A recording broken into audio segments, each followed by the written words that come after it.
Nunung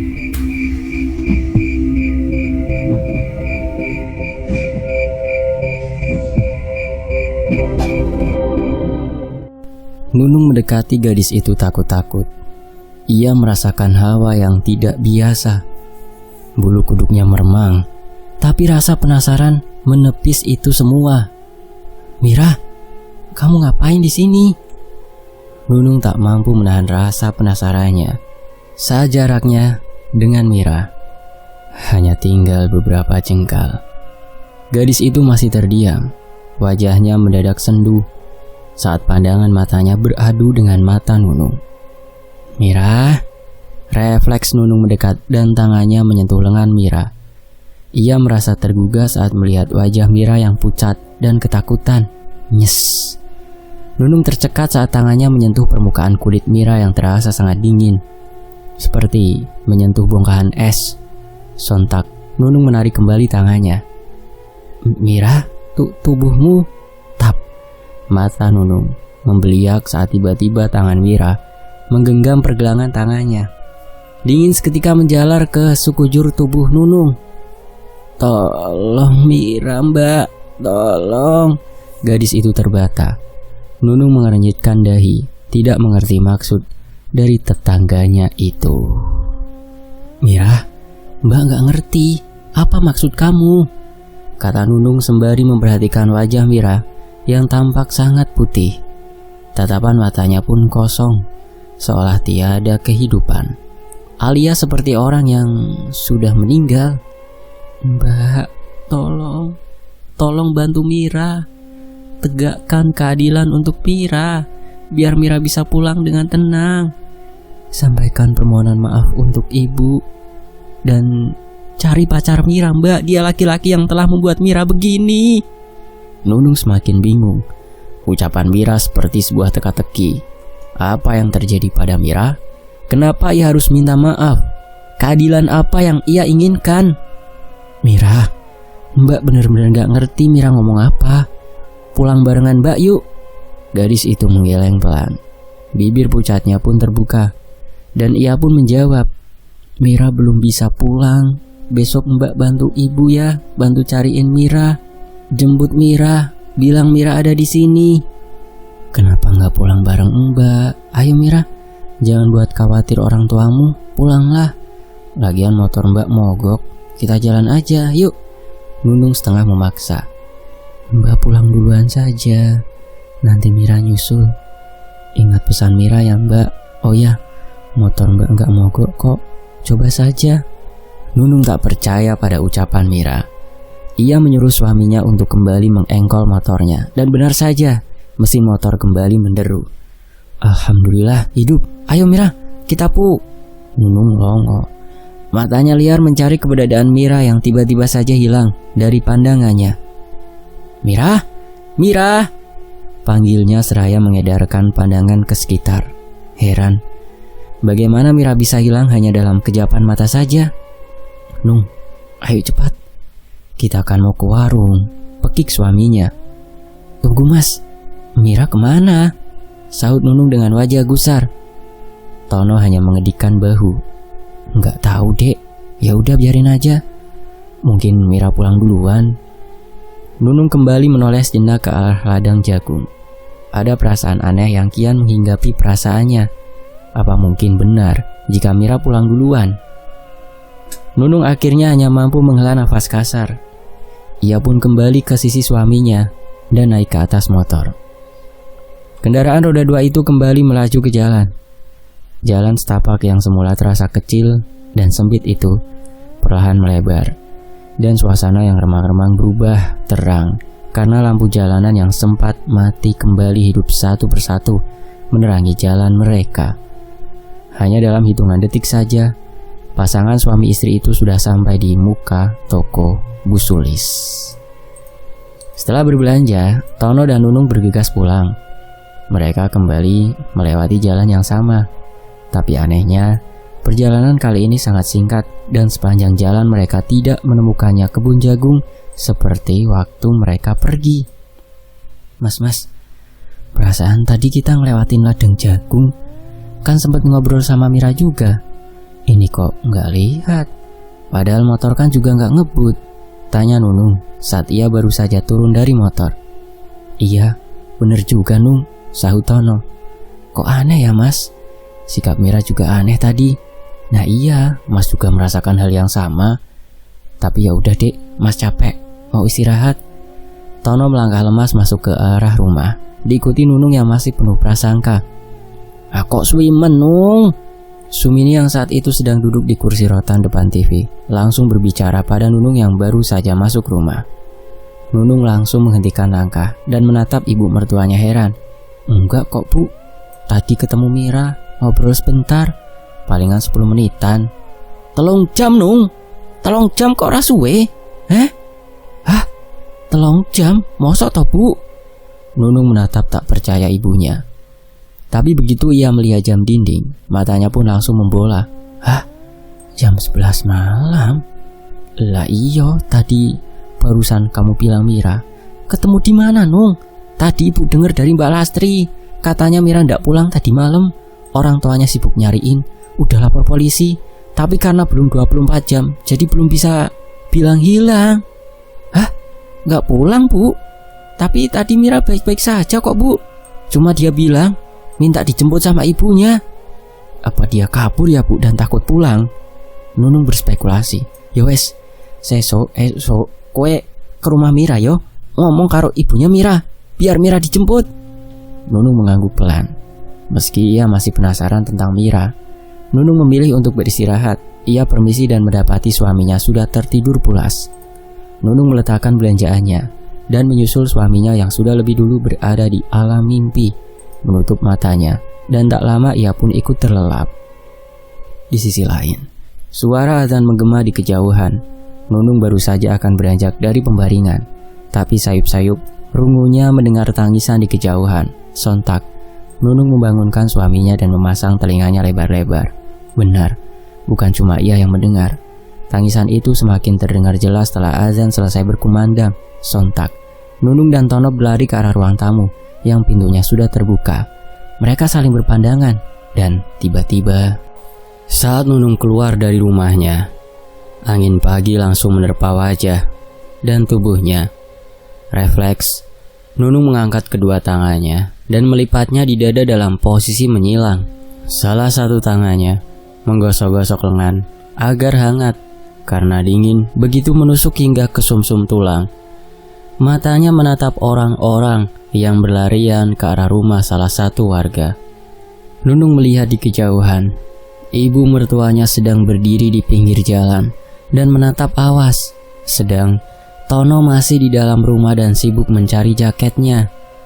Pria itu lalu bergegas keluar rumah, di mana Nunung berdiri di teras tanpa pergerakan. Ada kejadian apa Nung? Kenapa orang berlari-lari ke arah sana? Tunjuk Tono saat sedang berada di samping Nunung yang saat itu masih membekap tubuhnya. Enggak tahu Mas, kok kayaknya orang-orang lari ke arah sana ya? Sahut Nunung tak lepas dari orang-orang yang berlalu lalang. Kalau gitu, Mas lihat dulu. Kamu sama ibu di rumah saja. Kamu masuk Nung, udara dingin, mana hujan rintik-rintik, suruh Tono. Iya Mas, ibu juga suruh masuk. Ngapain berdiri di pinggir jalan begitu? Seloroh Nunung saat suaminya berlalu pergi. Tono mengiyakan dengan kaki yang terus melangkah. Ia berhenti tepat di samping ibunya yang mengeratkan sweater rajut yang dipakainya. Sempat berbincang sebentar, dan akhirnya wanita tua itu berbalik dan melangkah ke arah rumah. Nunung menatap awas mertuanya dan melangkah menyambut. Ia takut orang tua itu terjatuh. Bu, ada apa Bu? Tanya Nunung saat ia berada di samping ibu mertuanya. Ia meraih tangan ibu mertuanya yang terasa dingin, menjaganya agar tidak terjatuh. Ibu dengar, tadi orang-orang bilang ketemu Mira di ladang jagung, jawab Sumini. Kaki tuanya menaiki tangga kecil yang ada di muka rumah dengan perlahan.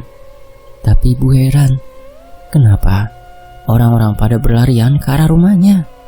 Ibu ndak sempat nanya, soalnya orang-orang ndak ada yang jalannya santai, imbuhnya lagi. Dahi Nunung mengernyit.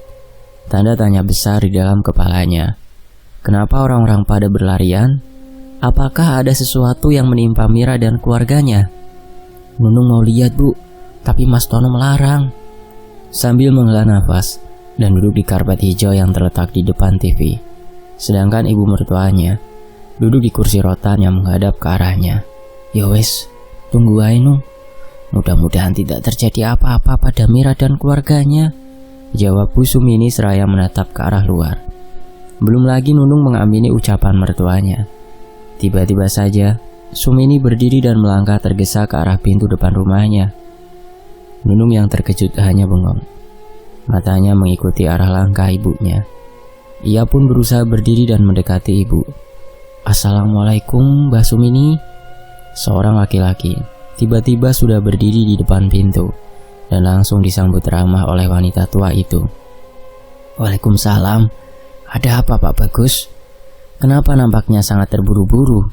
Apa ada sesuatu yang terjadi dengan Mira? Tanya Sumini saat melihat raut wajah laki-laki yang barusan datang itu tampak gusar dan sedih. Laki-laki di hadapannya ini adalah Pak D-nya Mira, gadis yang disinyalir hilang sejak hari kemarin. Mbah, minta maaf Mbah. Bisakah pagi ini mandiin keponakan saya Mbah? Mira rencana akan dikuburkan pagi ini juga. Cetus lelaki itu dengan raut wajah sedihnya. Lah, memang ono opo karo Mira? Netra tua yang sudah dipenuhi warna putih itu membeliak. Hatinya mulai gundah. Nunung yang berada di belakang pun tak kalah terkejutnya. Ia menangkap apa yang diucapkan oleh laki-laki di hadapannya. Tapi batinnya tidak percaya. Apa benar Mira sudah meninggal? Iya Mbah. Tadi malam ibunya Mira dimimpiin sama Mira. Ia disuruh datang ke ladang jagung di ujung desa ini Mbah. Kami sekeluarga awalnya tidak percaya dengan ucapan Mariani. Tapi begitu melihat keseriusan di wajahnya dan juga ketakutan, sebelum subuh tadi, kami bahu-membahu mencari Mira bersama dengan keluarga yang lain. Dan sebelum azan tadi Mbah, kami akhirnya ketemu dengan Mira yang sudah tak bernyawa. Terang laki-laki itu. Dua wanita itu langsung syok. Tubuh mereka langsung merasa lemah. Kaki yang menjadi tumbuhan pun rasa tak berdaya menopang tubuh. Berita itu seperti tamparan keras. Apalagi bagi Nunung yang merasa baru saja bertemu dengan Mira tadi malam. Baik, nanti setelah sholat subuh, saya akan ke rumah bersama dengan menantu saya ini, ucap Sumini yang langsung disambut dengan senyum hampa lelaki parubaya itu. Nggih Mbah, kalau begitu saya permisi dulu Mbah. Matur nuwun sangat nggih Mbah, tuturnya sopan sebelum ia pergi dari rumah Sumini. Sumini dan juga Nunung melongo saat laki-laki itu pergi dari hadapan mereka. Perlahan wanita tua itu membalikan tubuhnya dan mendapati wajah Nunung yang berubah pucat. Gimana Nung? Kamu keberatan gak bantu ibu lagi mandiin Mira? Ucap Sumini sembari menatap lekat menantunya saat itu terlihat sangat ragu dan ketakutan. Nunung terdiam beberapa saat. Ia masih syok dengan kejadian pagi ini. Bagaimana bisa Mira dikatakan sudah meninggal, sedang tadi malam ia masih bercengkrama dan berbicara dengan Mira. Nunung sebenarnya mau Bu, cuma Nunung masih syok aja. Kalau saja Nunung berhasil membawa Mira pulang, pasti saat ini Mira masih sehat walafiat. Rasa penyesalan terekam jelas di wajah Nunung saat itu. Sumini lalu menepuk pelan bahu Nunung. Pancaran matanya seketika membuat Nunung tenang. Bukan salah Nduk, semua sudah jalan takdirnya. Kita sebagai manusia hanya bisa berusaha, tapi ketetapan hanya milik Allah. Kasihan Mira Nduk, kalau bukan kita, siapa lagi yang akan membantunya? Sumini berkata lembut, berusaha untuk menenangkan menantu kesayangannya. Baik Bu, Nunung akan temani ibu. Nunung akhirnya mengangguk setuju. Nah gitu. Kalau bukan kamu dan Lastri yang bantu ibu, siapa lagi? Kamu kan tahu Nung, orang-orang desa ini enggan untuk menggantikan posisi ibu. Selain mereka takut, pekerjaan ini tidak memberikan pundi-pundi rupiah yang besar. Hanya keikhlasan dan lillahi ta'ala yang kita dapatkan, papar Sumini dengan wajah sendu. Nunung merespon dengan anggukan pelan. "Kalau begitu ibu siap-siap dulu, Nung. Sholat juga belum," ucap Sumini, sembari melangkah ke arah dapur dengan tergesa-gesa. Nunung pun mengikuti jejak ibu karena ia pun belum melakukan kewajibannya itu. Saat matahari mulai beranjak dari peraduan, Nunung bersama ibu mertuanya bersama Lastri berangkat ke rumah almarhumah Mira. Mereka berjalan beriringan, tapi tanpa berbincang, larut dalam pikirannya masing-masing. Nunung sempat menghentikan langkah saat mereka akhirnya tiba di rumah duka. Rumah sederhana bercat biru yang dikelilingi bunga melati Jepang itu tampak ramai. Orang-orang seliweran dengan kegiatannya masing-masing. Ada yang beberes di bagian ruang tamu, mengangkat kursi-kursi dan menyusunnya di depan. Di bagian halaman ada beberapa orang laki-laki yang mendirikan tenda persatuan dan sebagian membuat tempat pemandian di belakang. Sedangkan ibu-ibunya terlihat berlalu lalang dengan membawa kantung yang berisi bunga dan juga beras. Nunung tersentak saat seseorang menepuk bahunya. Ia tersadar dari lamunannya dan begitu melihat, ternyata ibu mertuanya yang menepuk punggungnya. "Ayo Nung, sudah siang. Kasihan orang-orang sudah menunggu di dalam. Kamu jangan lamun aja, Nung," seloroh ibu mertuanya, seraya berdecak kesal melihat tingkah laku Nunung. Ia melangkah sigap meski di usianya sudah senja, bersama dengan anak perempuan di sebelahnya yang selalu menggandeng tangannya.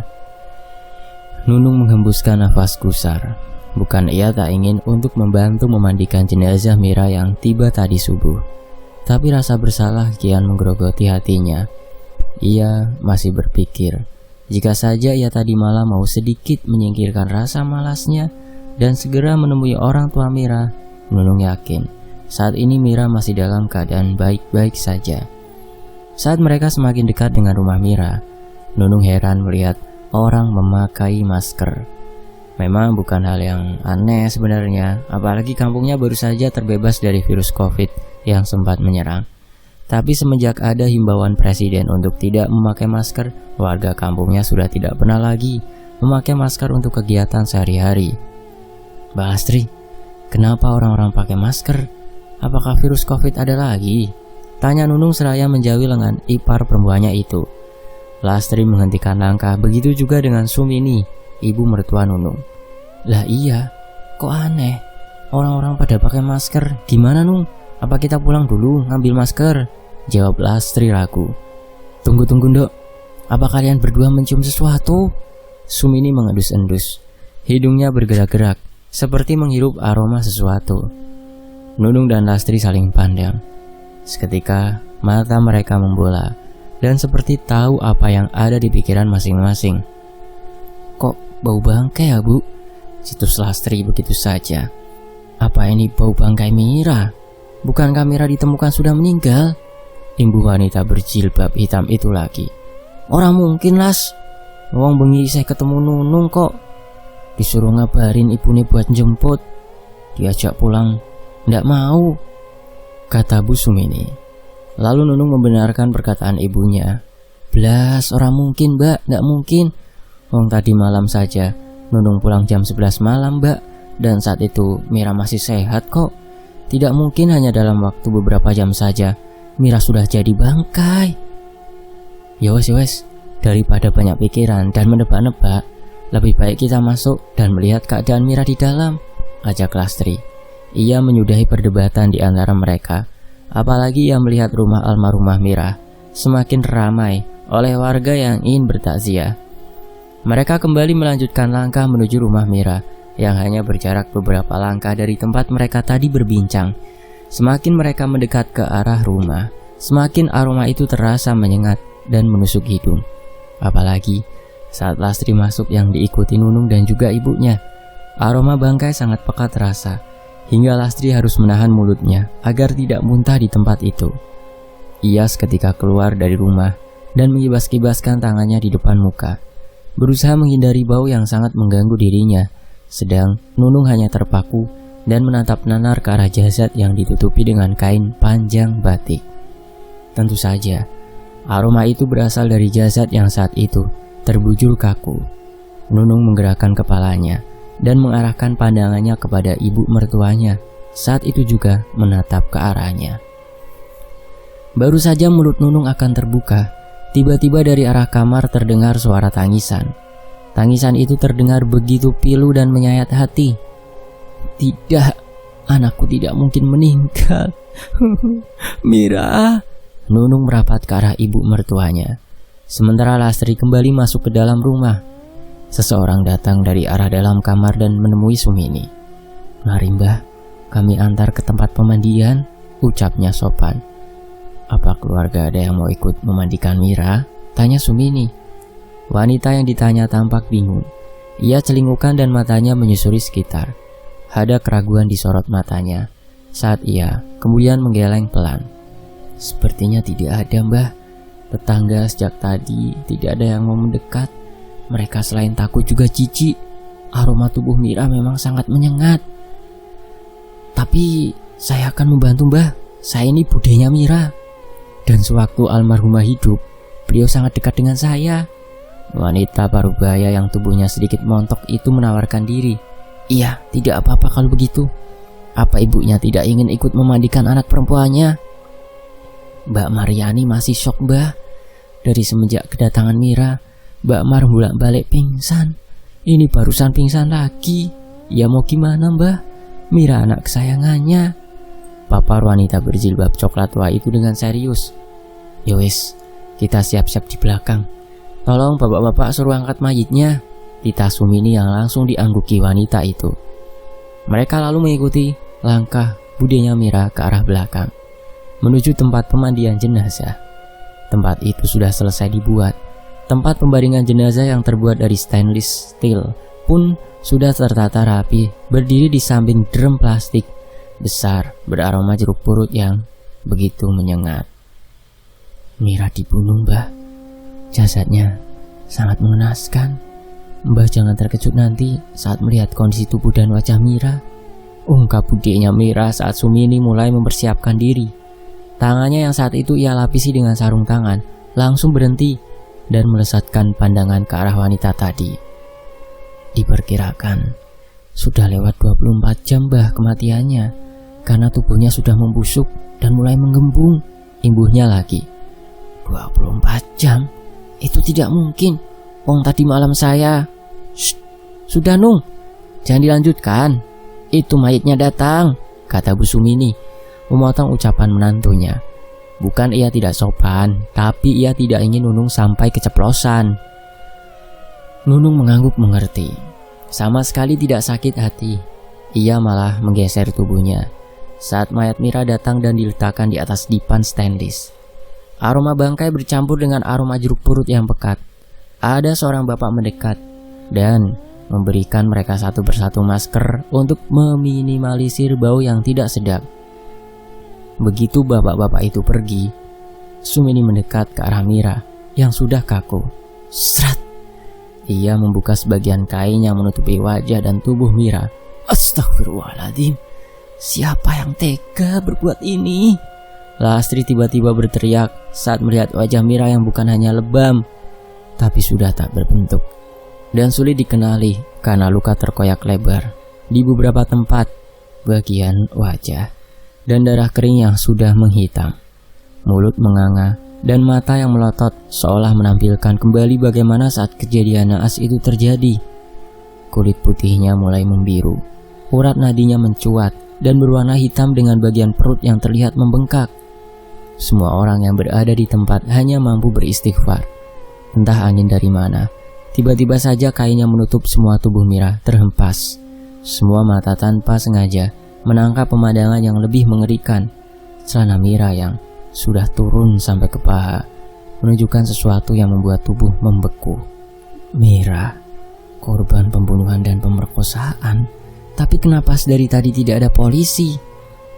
Kami sudah berembuk dan keluarga ibunya Mira menentang keras untuk mencari pelaku pembunuhan Mira, saut Bude Mira, yang langsung membuat Nunung, ibunya, dan Lastri menatap ke arahnya. Hah? Jadi ibunya Mira membiarkan pembunuh Mira berkeliaran begitu saja? Ini aneh. Padahal Mira bilang kalau... Nunung menghentikan ucapannya saat ia merasa ada yang menjawilnya. Ia menoleh dan melihat mata mertuanya yang melotot ke arahnya. "Mira? Kapan Mbak ketemu dengan Mira? Dia bilang apa Mbak?" Wanita berjilbab coklat itu mendekat, namun Nunung langsung terdiam. Ia ingin jujur tapi ia melihat larangan dari mata ibu mertuanya. "Nanti kita bicarakan lagi. Apa ini tidak kenapa-kenapa kalau kita mandikan sekarang, mengingat Mira meninggal dengan cara tidak wajar?" Sumini menatap Bude Mira dan juga Lastri secara bergantian. Wanita yang ditanya menggigit bibir. Ia pun bingung. Ia pun tahu jika ini sebenarnya bertolak belakang dengan hukum. Ia pun sebenarnya heran kenapa orang tua Mira bersikukuh untuk tidak melaporkan kematian Mira yang misterius ini. "Mandikan sekarang saja Mbah, anak saya akan dimakamkan segera." Sumini dan orang-orang di dalam tempat itu tersentak kaget, termasuk dengan Nunung. Mereka sontak menatap ke arah suara yang saat itu tiba-tiba berada di antara mereka. Suara bariton laki-laki yang terdengar berat dan penuh nada ancaman. "Suryo!" Diri Sumini saat menatap laki-laki yang saat itu menyibak kain penutup tempat pemandian. "Kami sudah terlalu kecewa dengan polisi. Jika saja malam itu Pak Polisi cepat mencari anak kami, tentu saja anak kami saat ini masih dalam keadaan sehat walafiat. Mbak Mini, saya minta tolong dengan sangat. Tolong mandikan anak kami dengan sebaik mungkin. Kami ingin memberikan yang terbaik kepada anak tersayang kami untuk yang terakhir kali." Suara itu bergetar, seperti menahan kepiluan yang teramat sangat di dalam dadanya. Suasana mendadak menjadi hening. Pikiran berkecamuk di dalam hati masing-masing orang. Mereka tahu jika laki-laki parubaya di hadapan mereka saat ini jiwanya sedang terluka. Tapi ia berusaha tegar, meski matanya sedikit pun tidak bisa menyembunyikan sakit hati yang kini ia rasakan. Laki-laki berambut cepak dengan kumis tebal yang menghiasi atas bibirnya itu mengusap wajahnya kasar. Ia lalu berbalik dan pergi begitu saja, meninggalkan Sumini dan juga 3 wanita yang hendak memandikan jenazah Mira. Nunung langsung mendekati ibunya saat lelaki itu pergi. Wajahnya tegang, bukan hanya karena ia akan memandikan jasad Mira yang begitu menakutkan, tapi ia seperti mempunyai beban mental. Bu, bagaimana ini Bu? Apa tidak mengapa kalau kita memandikan mayat Mira sekarang? Takutnya nanti ada polisi datang dan kita..." "Sudah Mbak, kita turuti saja permintaan Mas Suryo tadi. Sungguhnya saya juga takut, tapi mau bagaimana lagi? Ini sudah keputusan keluarga." Wanita bertubuh sedikit gempal itu mendekat dan menyela pembicaraan Nunung dan juga ibu mertuanya. "Ya wes, ayolah Bu, kita selesaikan fardu kifayah ini. Kasihan juga melihat Mira berlama-lama dianggurin," ujar Lastri seraya menjumput sarung tangan yang ada di kaki Mira. Sumini mengangguk pelan. Orang tua itu lalu menyuruh Nunung berdiri di sampingnya dan Sulastri berada di seberangnya. Ia lalu menyuruh Sulastri dan juga Nunung membentangkan kain di atas jenazah yang telah kaku. "Kamu bantu saya membuka celana dan baju Mira," titah Sumini kepada budenya Mira. Wanita itu mengangguk pelan dan dengan sigap membantu Sumini untuk membuka celana panjang yang dikenakan oleh Mira. Sumini lalu meraih gunting yang berada di kaki Mira. Ia menggunting baju Mira dan pakaian itu dimasukkan ke dalam kantong yang memang sudah disediakan. "Nanti bekas pakaiannya dikubur ya, jangan dibakar, kasihan Mira." Bersambung. Nantikan bagian berikutnya hanya di Fakta Sejarah. Terima kasih semuanya. Saya pamit. Wassalamualaikum.